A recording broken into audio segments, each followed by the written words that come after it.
Okay guys, samahan nyo nga ako dito sa hindi pinipilahan at hindi rin dinadayong second Mami Pares sa Project 8, Quezon City. So, ayan o. Tingnan natin yung mga tinda nila. Yun, may bone marrow.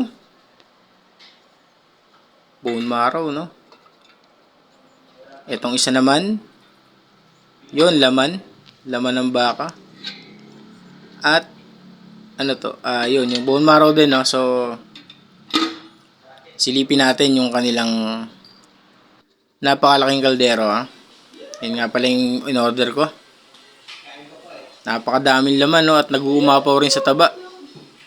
At kulay dilaw na sabaw, no. Yon. Nagpunta nga pala ako dito ng madaling araw, no, para siguradong walang pila. Kung makikita nyo, ako lang ang customer, pero yung gising na gising pa rin sila kuya.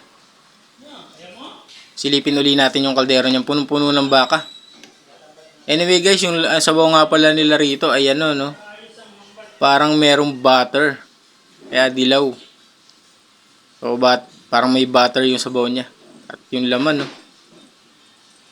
napaka-solid. Okay.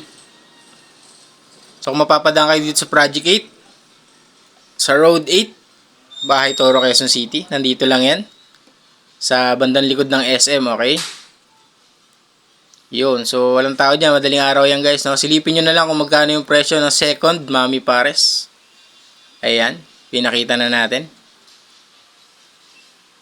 Kayo nang bahala. Pero ang alam ko, guys, mabili dito sa umaga. Okay? Madaling araw kasi yan, kaya walang masyadong tao.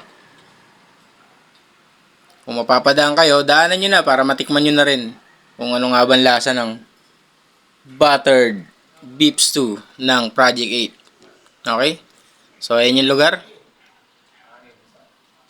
Yan. So, mapapansin nyo, wala talaga sasakyan, no? Past 2 AM na yan, guys. Yan yung itsura ng Road 8. Okay, yun naman yung harap. Yan. So,